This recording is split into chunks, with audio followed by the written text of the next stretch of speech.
everybody, Ken Cooley, District 6060. I'm here with the rock star himself, Mr. Ralph Zuke. Ralph, how are you?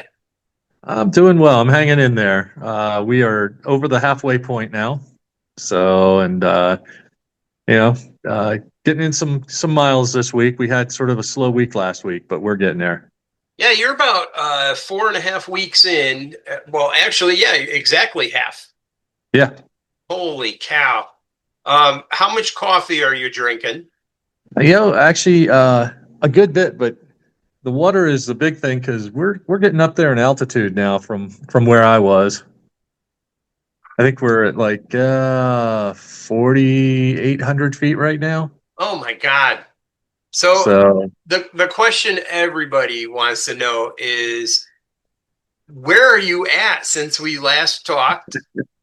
And since we last since we yeah, last talked, I'm in Buffalo, Wyoming. oh my God. At the foot of, I think it's the Bighorn Mountains, That's cool. which So where are you, where did you, since we last talked, where have you been? Like, I'm just going to throw it out there. What well, when we cities? last We talked, want to know everything.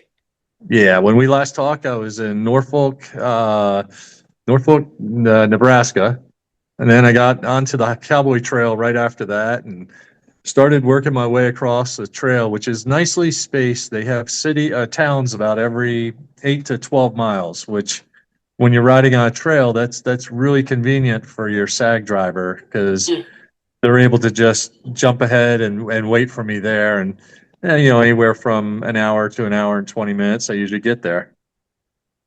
So you're on SAG driver number 3 right now? Yep. Yep. We just bought Mick on. The last one, BJ, my brother-in-law left, 5 days ago, about, I think. I don't know. Days are running together. He had to get back to Wisconsin and take care of some business up there. So everything's still good between you guys. He's still in the family. Oh yeah, yeah. It was really nice. I don't often get to spend this much time with him, and he's a great guy. And it was a lot of fun. I think he really enjoyed it. I don't know if he had any idea what he was in for when he started, but I think by the time it was all done, I think he was really having a good time with it too. That's awesome. That's awesome. So who you got with you now? I have Mick and Mick McDonald, who's my stepsister's roommate, and he's taking a little break from work. I think he was real appreciative of coming out when he did. The last week before he came out, he was doing board ups for tornado damaged houses, and he had said, it was hard to see. He goes, it's hard to see your home city hurting as much as it's hurting right now, and so I think it was good that he was getting a break from it right now, and it's rough. I got to tell you, it's been weighing on me a bit too. I feel bad that I'm not there, but at the same time, I'm trying to finish what I said I would do, and I know there's going to be plenty of work when I get back that needs to be done, and I'll sort of be the second tier of people coming in because I imagine a bunch of the first people are going to get burnt out pretty quick. It's hard to see it. Well, a lot of people, and I think you know as well. Club 11 is the Rotary Club of St. Louis, and the satellite club that we're in, the St. Louis, the Rotary Club of St. Louis Civilians. Holy moly, that's a lot to talk about. There is a disaster relief fund that our good buddy Chad is taking over, and there's a lot of work that needs to be done, definitely. But we're on the forefront, which is kind of impressive. And I got to tell you, I've been seeing, clips of both the civilians and other Rotarians in our district, serving meals, you know, picking up. I know Tony picked up a statue that was damaged and took it to his place, and it's going to get fixed and re-put back in, which, he was doing that on his own time. And there's just a lot of people doing a lot of good work there. And I can't tell y'all how proud I am of what you guys have been doing, it's dealing with this because like I said, it's a major disaster, and I know it's going to take a lot of time to rebuild, and there's a lot of people hurt by this. So I'm real proud of our club and what they're doing. Yeah, when we had talked about you trying to hornswoggle me in, you talked about a bunch of young folks who actually do stuff and are at the beck and call. And it's been a pleasure to watch them. And I'm going to sneak with Chad on Friday, and we're going to pick up some stuff. It sounds like so. Kudos to the St. Louis Rotary groups. I mean, holy Yep. moly! Yep. So Uh, So we'll send Again, a lot of I'll put respect. a post up and a link of our disaster relief fund from Club 11 and our club that if anybody wants to donate there. But we'll also, and I joke around, of course, but we also are looking for donations for your cause. Sure. So we'll have those links up as well. So getting back to my original question, where in the world is Ralph Zuke? Where when we last talked from the next city, what was the next city that you were in? After Norfolk, I ended up in, let's see, uh, Neely, North Dakota, where we got to meet a couple of really cool coffee shop owners. We talked quite a bit about, again, what I'm doing, and they loved what I was doing, and it was really fun to talk to them. And that's a big part of this trip, is that we're trying to engage with as many people as we can, and that's not always easy because some of these areas are pretty sparsely populated. But again, when you come by in a rickshaw like that, people tend to want to talk to you. So it makes that is definitely working. It's pulling its weight as far as being that conversation opener, and that's the fun part. Is the ride is one thing, the miles, it's all good, but it's really the conversations I'm having with people and letting them know what we're doing, and they've responded. And so then after Neely, we ended up, let's see, I guess the next place was, oh, I guess it was Long Pine, where we met these two gentlemen. The town before Long Pine, we were just getting some pizza, uh, and we were sitting in the shop watching them make a homemade pizza. It was awesome. It was like, again, you're in some of these tiny towns, you have no idea what you're going to get, but the pizza was actually really good. So these two guys, we started talking to them, and they lived at the next town, which was 12 miles up, and they were like, "Oh, you guys should come hang out with us." And Long Pine is a town of 300 people, and so by the time we got there, it was kind of late in the day, and they have a building that they're renovating, and there's a bench that's out front. And we just sat down, and I'm not kidding. Every person who drove by waved and said hi to them, and some of them got out and talked to us. I mean, it was really funny, and I mean, everyone knows everybody, and Yeah, yeah. and so they ended up they were going to see if they could put us up in their place, but they felt like it wasn't clean enough right now because they were doing a lot of work. But they knew the town clerk, and the town has an old building that they've renovated. It's called the bunkhouse, and it's from when the railroad ran through there. This is where the conductors would sleep overnight before they would turn around and go back to where they came from. And it was just a cool little place. It was like $35 a night. It was slightly bigger than the bed, but it had a shower, a bathroom, and a sink. So we were fine with it. It was very clean, so it was a good deal. And yeah, then we checked into that, and then Jared's like, "Hey, come on over to the bar restaurant tonight." The only place that was open that night, and there was threats of tornadoes. So here it is, like half the town's in this bar, and the city clerk is like, "Hey, if a tornado comes, the bunkhouse doesn't have a basement." She goes, "We just leave the city hall unlocked, and you can just go on in and go down to the basement, and that you'll be safe down there." they just leave it unlocked. It's like I am not in the big city right now, Yeah. and and luckily the storms passed. It wasn't too bad. Things actually went south of us, so it was okay.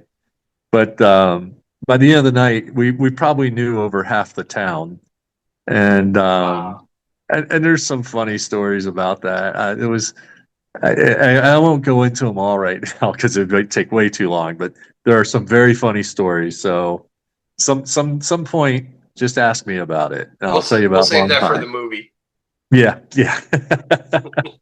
So anyway, so we did that. The next day, uh, they took us down to a place called Hidden Paradise. And here it is. This town's up on grassland. I mean, it's pretty flat, pretty grassy, not a whole lot of trees. And we go about, I don't know, half mile south of town. You go down this road and it drops down about 50 feet. And it's like you're in a whole nother place. It's all these trees and there's this stream that goes through and all these really cute little cottages that have been built, back in the 30s and 20s with this stream that goes through their front yard. And apparently, the big thing is you get an inner tube, and you inner tube from that town all the way back to Long Pine, and it's about a 4 hour float trip with inner Oh, tubes, and it's really cool. It was actually beautiful. So that was a real treat, meeting those two guys. It was Jared and I apologize, I can't remember the other guy's name right now because I've met so many people. But they both were just wonderful hosts and a lot of fun to hang out with. Oh, and also the next morning we went to a coffee shop and again, you find these little hidden gems that you would never find if you're traveling the interstate. yeah, yeah. So we go into this little coffee shop and there's this one woman working there and we start to talk to her and apparently she opened that coffee shop when she was 16 and she went to culinary school, learned how to become a baker. And the scones were some of the best scones I've ever had. Wow. And and I think she's 21 now. It's like wow, that's ambitious. And then what you find also is that a lot of people work more than one thing. Like she's like, yeah, later in the day I'll go over and I'll work at the pizza shop for a while because they need some help. And in the coffee shop there was like this boxed out area. It was kind of weird because it was kind of like that's sort of an odd sort of box in this shop. And she goes, oh yeah, my mom cuts hair. From the front, I guess you enter from the front, but it was just sort of boxed out. It was, it's just, whatever needs to be done, they figure it out and they do it. And it's funny. Yeah, we were laughing at a lot of the multiple jobs that people do. That's But awesome. and then from there we went to oh, I can't remember the name of the town, but it was hot that day and we were in this small town and BJ and he had gotten to the town before me, of course, and he had scoped out a spot that was a shady spot next to the volunteer fire department, which was right next to the trail. They had really nice grass, so it was like, great place to sit down, have lunch, cool off a little bit. And we're sitting there. This gentleman pulls up in his pickup truck and he hops out and he goes, hey, I help out here at the volunteer fire department. Do you need access to the restrooms? And I was like, yeah, that's awesome. He's like, I'll open it up for you. And then we got to talking. And one of the things we like to do is we like to ask people, what do you do for a living here? Like what are the jobs here? This guy was a crop duster pilot. And if you'd seen those fly, it's like, man, that's a crazy job. You couldn't pay me to be in Not that at plane, all. let alone fly. No. And we had this really nice long conversation about what he did for a living, what I'm doing with the rickshaw and polio and Rotary. And at the end of this conversation, he ran to his truck. He came back and he goes, "Hey, I'd like to give you guys something." And I was like, "So, oh, okay." And shook our hands. And then he put what's called a challenge coin. So I don't know if you can see that. Yeah, And it's yeah. from the airport that he flies out of. And on the other side is an antelope. And this thing's heavy, and it's really nice. And I'd never been given a challenge coin before, and to be quite honest, I was very touched and honored that he gave that to us. It was just a really nice gesture. And so it's you have things and a lot of stuff like that's been happening, but this one was really just because it's the first one I've ever had. So Nice. um, now I guess I don't have to pay for rounds of beer at the bar. Now you're And, thinking. and if you don't know about challenge coins, look it up on Google. They'll tell you all about it. So it's pretty cool. And and then from there we ended up in Valentine, which is one of the larger towns going across that northern section. It's I think 2,300 people, slightly smaller than the high school I attended, but Me too, I think. an awesome place. I got to tell you, Valentine was just amazing. So we had a radio interview, and it was a really nice interview. The guy was the guy who ran it was the owner of the station, and just a fun guy to talk to, and he did a great job. He had good questions. He did his, he did his homework. He clearly does a lot of interviews, and but when the interview got done, he goes, "Hey, what are you guys doing the rest of the day?" And we're like, "Well, I don't know. We just got into town. I hadn't really figured that far." And he goes, "Well, I tell you what." He goes, "A couple things you might want to check out." He goes, "Why don't you go check out the livestock auction?" He goes, "It's just a couple blocks from here." He goes, "It's pretty interesting to see." And at first I was kind of like, "Livestock auction? All right, what the heck? We have time to kill." I got to tell you, it is wild. It was like theater seating, and it was absolutely amazing. The auctioneer, who apparently is a world champion auctioneer, I could barely keep up, and I don't know how they do it, but in a half hour we saw over $2 million in sales of cattle. Wow. It's insanely fast. Apparently the cattle prices are very high right now, so a lot of the ranchers are happy, and it was just it blew me away. I'm like, oh my God, I had no idea. So then You, afterwards, I was just gonna say you didn't like scratch your nose by accident. yeah, I got to tell you, I was sitting on my hands. Now, truth be told, I know I was, but then we learned afterwards that really the auctioneer, when they have a lot come in, he already knows who's going to be bidding, and he's Yeah. really only watching maybe five or six guys in the whole audience, and there may be times they're just sitting there going like that, and Oh that's my the bid, God. and you're like, it took me a while to even figure out who was bidding. And then there's also an online bidding. So there's also a computer screen up next to the auctioneer, and there's a guy over there doing his thing. And it's intense, it's fast. It's like, and I wanted to ask people, like, what is it that people are looking for in certain lots? And but I didn't want to disturb any of the people who were there. But later on, we did talk to several people, and they said, it could be as simple as and it's things I would never have thought about. The trucks that hold cattle, I think they hold 54 head. Well, if you bought, 45, you don't want to go with a truck that's not all the way full because you're still paying for that truck. So they might be looking at some of these small lots where it's like, three, four, or five at a time so that they can fill up their truck. And there's all sorts of different things. Now, most of the cattle we were watching, they were, I think, 1 year olds, and they're being auctioned off so that the next person can sort of fatten them up for the next year or year and a half, and then send them to market. Gotcha. And so it was really interesting to watch. And then he said, well, afterwards, he goes, my Cowboy Quick Draw Club is meeting tonight. He goes, why don't you guys come on over? And he goes, our meeting is it's sort of it's kind of like a Rotary meeting. You have business going on, which no one outside of what they're doing would care about. But he goes, afterwards, we're gonna practice a little bit, and we'll teach you how to do Cowboy Quick Draw.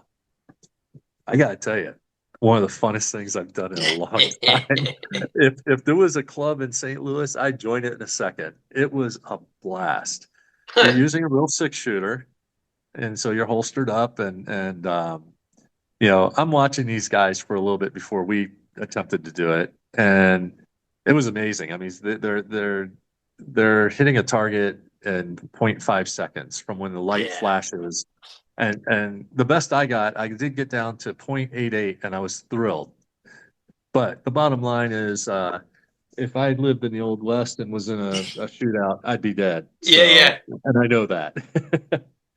But that was a lot of fun, and I really appreciated. They were very safety conscious. You're not shooting regular bullets; you're shooting wax bullets, and the charge you're using is a quarter shotgun charge. So it's actually not even all that loud, Wow. and and you're wearing safety glasses and stuff. But it was a blast. I had so much fun doing that. So That's cool. um, yeah, yeah.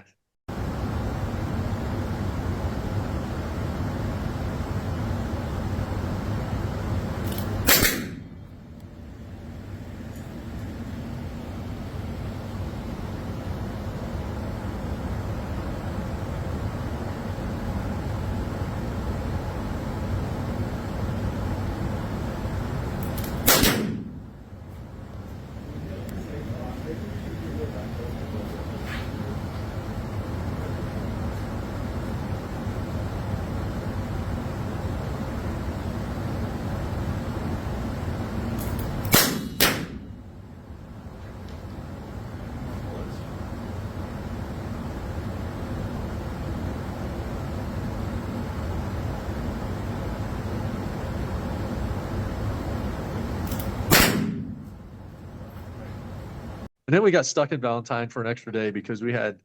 So it seems like every place I go is having a drought, and while I'm there, they get 3 inches of rain. So yeah, so Valentine started that trend.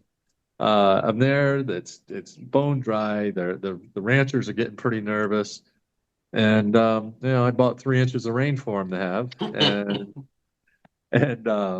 they were most appreciative. I hope they donate to the cause because but but That's uh, awesome. it was that and high winds. There were 50-mile-an-hour gusts, and it's like, yeah, there's no way I'm riding on the road with that. So we ended up spending a little extra time in Valentine and checking out the sites. There's a place that's Pizza and Metal Works. There was another place that was floral, coffee, and kitchen gadgets. Um, you find the craziest combinations. Got my hair cut. I know that seems kind of nutty, but it was getting kind of long, and it was time to cut it. And um, I did you know, notice after you did the quick draw, the gun shooting, that you kind of had a little Wyatt Earp thing going on for a little bit. yeah, yeah. It was actually supposed to be a Frank Zappa thing, but we were talking with the barber, and he starts at the shears, and he's like, "Oops," and I'm like, "I guess we're not doing Frank Zappa now." So yeah, I said just make it look Old West. We'll go he, with that. they had no idea who Frank Zappa was. Oh no, he knew. He knew. Oh. We showed him a picture. So That's awesome. no, it was a lot of fun. It's like, hey, it's an extra sketch. It just grows back. It's no big deal. Yeah. So, but then after that, finally, after the rain finally left, we get back on the road again, and we started when you go west from Valentine. There's some very small towns along the way, and one of them was Gordon, and it was about lunchtime, so we stopped in. I saw there was a little cafe next to the road. We stopped in, had this lunch, and we start talking to the owner, who is a sweet woman. First of all, when we came in, she was busy in conversation at another table with this gentleman, and BJ and I just assumed, no, it must be her husband. And and then he left, and as he was leaving, she kind of walked by her table, and she sees the car that he's driving. It's some big black SUV, and she goes, "Oh man, he's driving some vehicle that looks like a damn hearse." And she goes, "That's terrible." And we thought, I think BJ said, "Oh, we thought that was your husband." And she goes, "Oh, were we arguing that much?"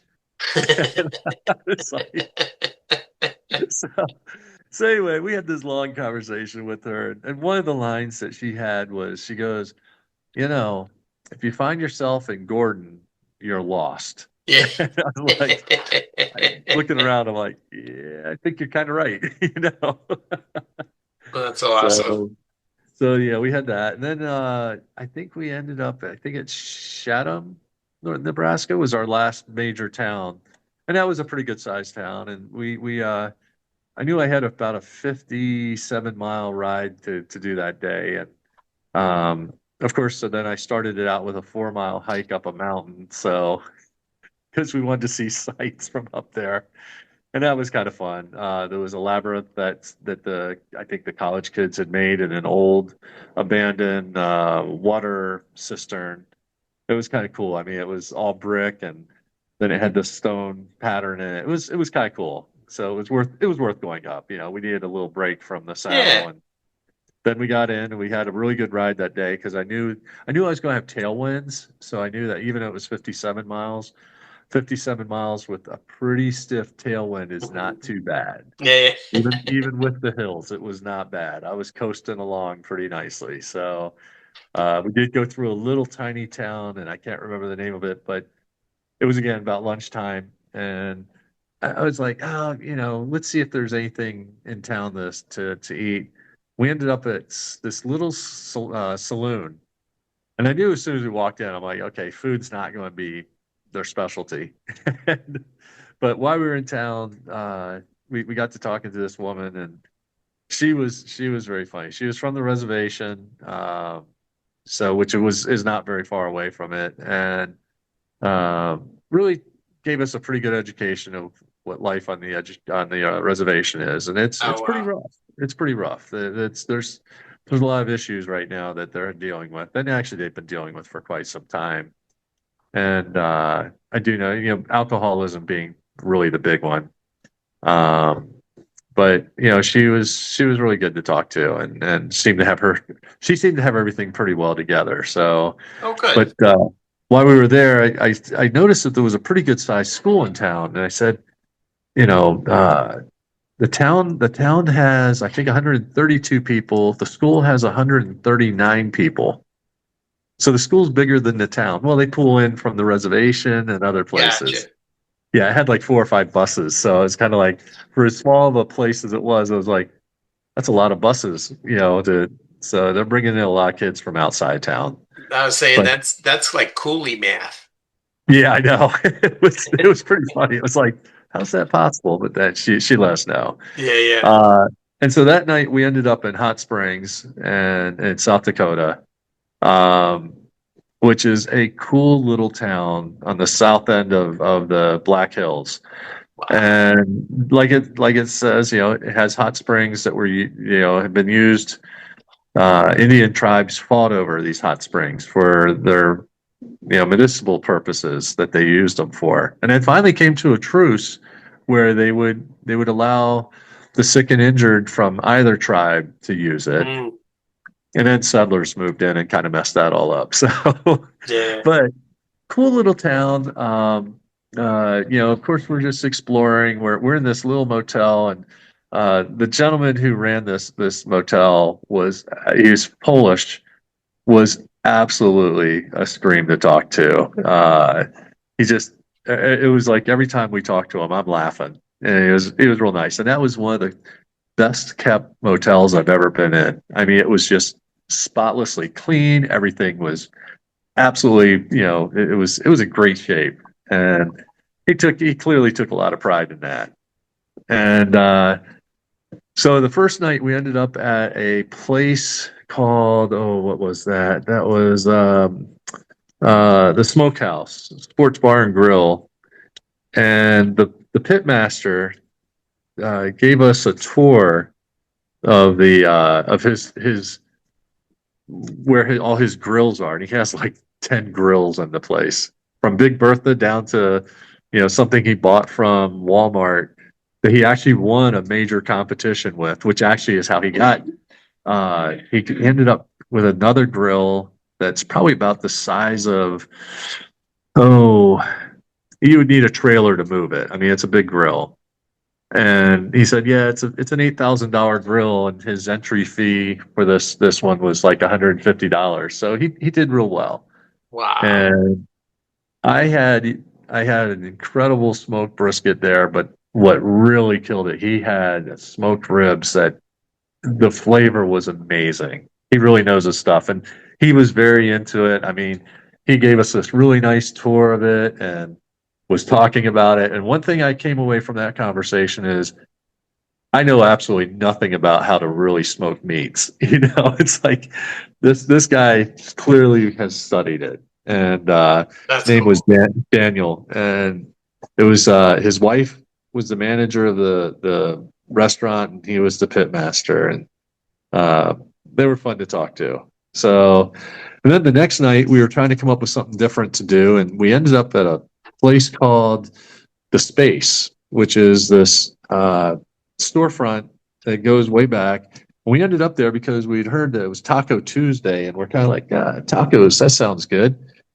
But what we got there was also they had live music, and they had these two guys performing. And I got to tell you, I can't remember the last time that I watched a concert of any level and had so much fun. Like they Cool. really just they were amazing, high energy. Um, Do you remember the and it name? was just, yeah, it's the hold on, it's the hold on, I have it here. It's one of those. I know it until you ask me what it is. And so, That's okay. yeah, here we go. It's the Hucklebearers. So it's kind of a weird spelling. Hucklebears. That's like And again, Doc Holliday, Wyatt Earp reference. oh, and I tell you what, they were just amazing. And apparently the bass player is new. He just came on like 4 months ago, and I gotta tell you, they seem like they've been playing together for years. They were That's so cool. polished and really fun. Louis and Nick were they're just they were amazing. In fact, they play into some other things that happened afterwards, which was after the concert we got to talking, and I'm trying to talk them into doing a house concert in St. Louis. So we might be seeing them sometime. So I, they do like to travel. I know an opener. Yeah, I know. I think we got it figured out. That's awesome. So we're going to work on that. And it was neat because Louis owns an establishment up in Custer, which is where I ended up the next few days. Um, and we went to it's called the Beacon. And if you're ever in Custer, man, that's the place to go. The food was Mm. really good. It's a concert venue. I think it's on Wednesday nights. They do bingo, which the proceeds go to different charities. And I Wow. know for July and August, it's to the Rotary Club, which I thought, awesome, that works. Um, Custer ended up just being another gem of a place to go to. We met so many people. We talked to people. We gave so many rides, and part of that is Custer is on the Mickelson Trail, which is part of what I was riding through the Black Hills, which is I've always said that the Great Allegheny Passage was the best trail I've ever been on. Well, I think it just got replaced. The Mickelson Oh wow. Trail is absolutely phenomenal. It did take a little getting used to the high altitude. There were Custer is a mile high town. No, I'm sorry, that's Hillside, which is just up for it, but they're just under, I think, a mile high.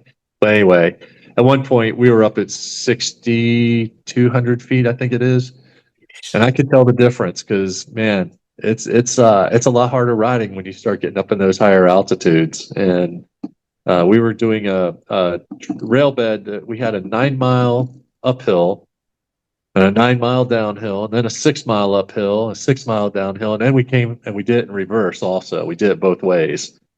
So we had some climbs and we had some pretty crazy downhills too. So um, When you're going downhill, do you ever just take your feet off of the pedals and like whee? no, I'm locked in. Oh, okay. So, um, well, actually, I did. I don't think I did lock in on those. I think I wore my other shoes, but even then, I'm too nervous to do that. It's I like get the it. last thing you want to do is wreck. And it was just, oh my God. The climbs, while it was a 9 mile climb, it's only at 2 degrees at the most. So Yeah, it's yeah. not like a terrible, but man, when you come downhill, it seems like you're going way faster than you should for a 2 degree slope. But because we were flying down. I mean, it takes you, a couple hours to get to the top, but boy, coming back down is like 30 minutes. And that's only because I was holding the brakes a lot because I was going so fast, it was making me nervous. So also I was taking lots of pictures. That's funny. Well, So I know we're getting tight on time here for you. Is sure. there any place else that you were at that you want to make sure you talk about first thing? Oh yeah, yeah. Rapid City is another really cool place that I've been to. Again, if you had asked me, anything about Rapid City, I wouldn't be able to tell you. But we had these hosts who did a great job, showing us the city. So on every corner in the historic area, there's a president, a brass or bronze president. So I had my picture taken with Barack Obama, Richard Nixon, and John Adams, who is surprisingly short and round. Oh my God.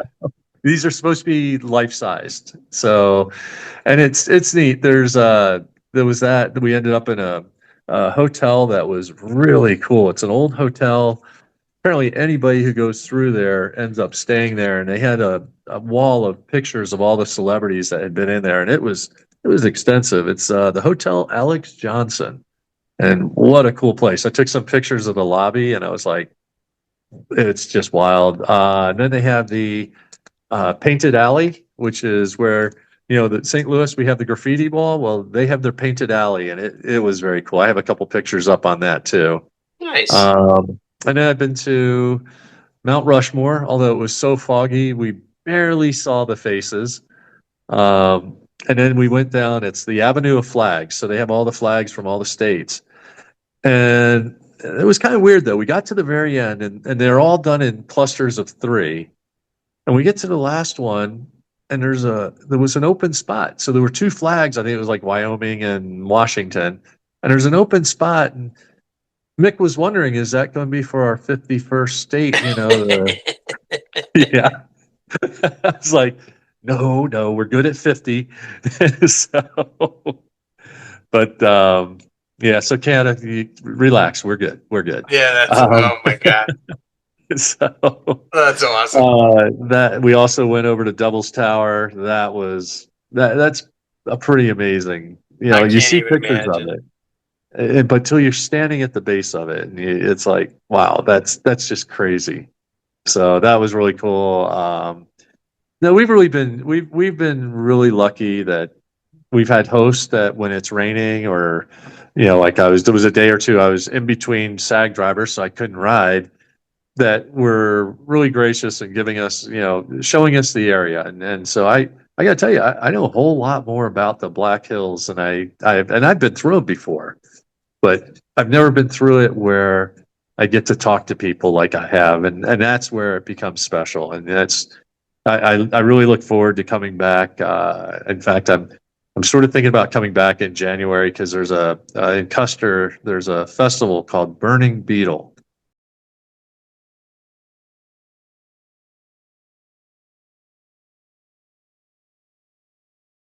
Yeah, so the town of Custer does this thing called Burning Beetle, and it started, yeah, not Beatles, Beetle. Oh, Um,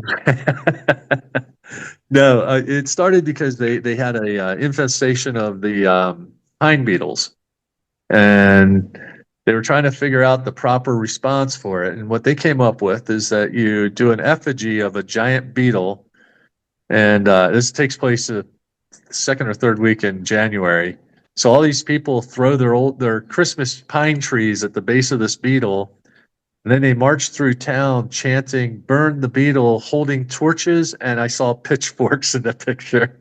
And they get to the yikes. beetle, and I guess it wouldn't be the parade marshal, but guest of honor, somebody gets to throw the first torch on to start burning the beetle.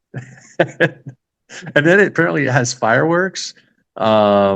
There's there's uh, there's a talent show with dancing and singing, and it just sounds like such a crazy fun thing to do in the middle of January. Oh my So God. What's the I temperature? they said that it can be cold, but it also can be not. It's funny is everyone's like, oh yeah, it doesn't get quite as cold as you expect, or we don't get as much snow as you expect. Maybe that's what it was. Huh. But I think they did say it was below zero last year. Yeesh. But hey, you get to stay warm. You're next to the burning beetle. So, Oh, but that's funny. it just sounds like the goofiest thing that's like, I really want to come be part of that some year. And That's I'm going awesome. to seriously look at this year Road trip. road trip. I There think you that would go. be absolutely worth it. So, but anyway, so that pretty much sort of gets you caught up where I'm at right now. Nice. The next couple days, uh, I got into Buffalo today and decided to do a little reconnaissance for what's in store tomorrow, and discovered that I'm going right up into some very, very steep, high mountains. And I think definitely not with a rickshaw. It's way too dangerous to do it with the rickshaw. Um, no, there's not real wide shoulders. I mean, a lot of the places I'm riding on have really wide shoulders. This one, it's not that wide. And to be honest, let's see. The highest point on the what the ride should be tomorrow is 9,600 feet. And I'm like, I'm not used to high altitude, so it's like I don't see me riding all the way up this one. I think what we're going to do is uh, I have to still cut a little bit of time off because we again lost a lot of for rain that we've been having, and I need to because I have to be in Cody Friday morning for a TV interview, or I'm sorry, a Oh, radio interview. And so what we're going to do is we're going to go to the top of the mountain, and I'm going to ride down because that's a 5,600 foot drop I get to do. And I know that the views are going to be spectacular. So I'll be taking lots of pictures. well, again, that's And when then you pick your feet up. yeah, maybe, no. So anyway, I get to the bottom of that. And then I do have another 700 foot climb to do, but that's over about 20 miles out of a place called Ten Sleep. And I think we're riding through Ten Sleep Canyon. And from what I understand, it's a beautiful canyon. So I'm looking forward tomorrow, since it's been determined that yes, I'm not going up the hill. And people could say I'm wussing out, and yes, I am. It's like I I know my limits. That's beyond my limits. don't think Um, anybody's going to say you're wussing out, sir. so it's still going to be a 50-mile ride. It's just that the first 25 I might not have to pedal at all.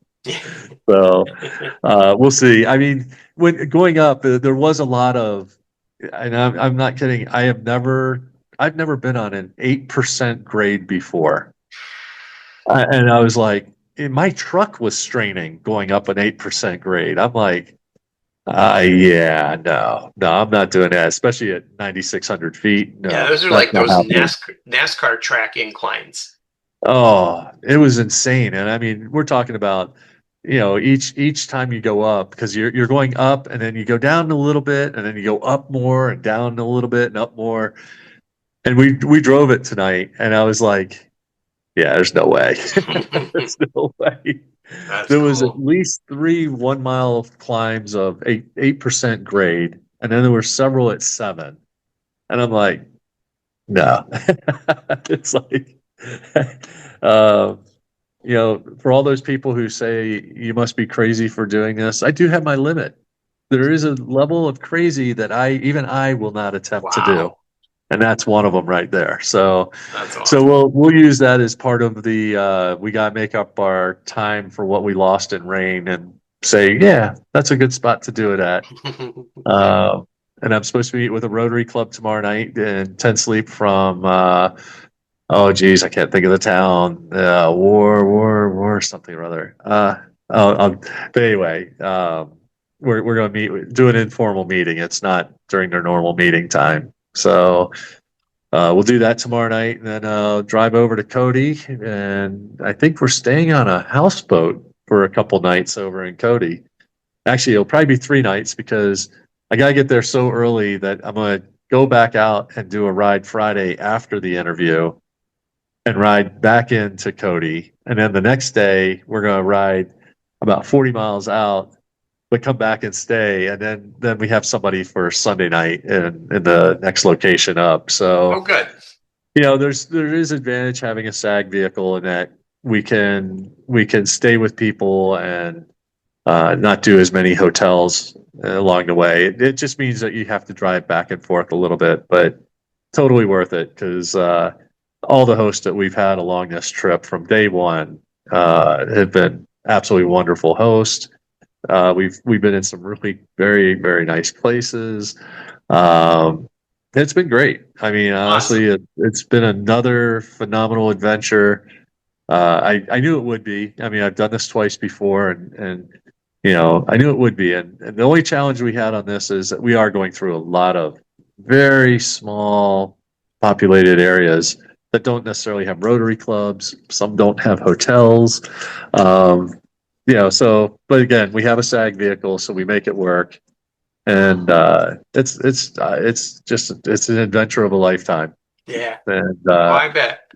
I tell people the more you put in the Rotary, the more you get out. And boy, is this just big time. And, it's been great. I bet we've talked to, hundreds of people so far on this trip. We've had a lot of people in that rickshaw. And the best part is still not one person has gotten out of that rickshaw without smiling. So Yeah, I that's think we're doing awesome. something right. Well, So, well, we are very proud of you here. As always, very proud to call you my friend here because we think about like charity work and you always hear about the people who do like outrageous stunts and stuff for charity, but we actually know a guy. We got a guy, but hey, guy. we'll put up the website for donations for polio towards your ride. Is there anything you want to say to the group of people that are watching this wonderful podcast? Yeah. Hey, if you haven't donated yet, what are you waiting for? I know I still have another 20 some days of riding, but help me out. We want to see the numbers come up a little bit. So, hopefully we're providing you with some entertainment and, that's always my goal also on these rides is that, some entertainment, you'll get to know about some places that you probably have never heard of before. And to be honest, if you're ever going across some of these, the path that I'm taking, you should reach out because I know people. I got And peeps. I got a it's, guy. it's, yeah, and I gotta tell you, they've all been just amazing people to meet. So I'm just, I always come back from these rides with like a renewed sense of there's a lot of good people out there, Yeah, and we may not agree on everything, but there's that core values that we definitely we agree with, and I'm just really thrilled to be able to hang out with them and learn about them as well. So it's been awesome, great, and awesome. while I'm looking forward to being done, I'm also not looking forward to it because it's like wow, I don't know how I'll ever top this one. So Until it'll be the a tall next order. one. I don't know. It's going to be a tough one to come up with, That's but funny. Well, we're very anyway. proud of you. We're very proud of you, dude. And Well, thanks. And, obviously, we're a phone call away, but yep. that altitude's too much it's killing me just thinking about I'm going to take I'm hoping they have the height at the top of that climb so I can take a picture with it. it. And Absolutely. like I said, I have no problems just going that downhill side of it at this point. I'm There's telling no you. way. I mean, 9,000 feet, I'll be having a hard time breathing going downhill. Oh man. Well, dude, we love you. We'll put the links up for all the donations and everything, and we're all very proud of you here back home. So keep trucking along there. It sure will. All All right. right. We'll talk soon. You got it, Bubba. I'll see you.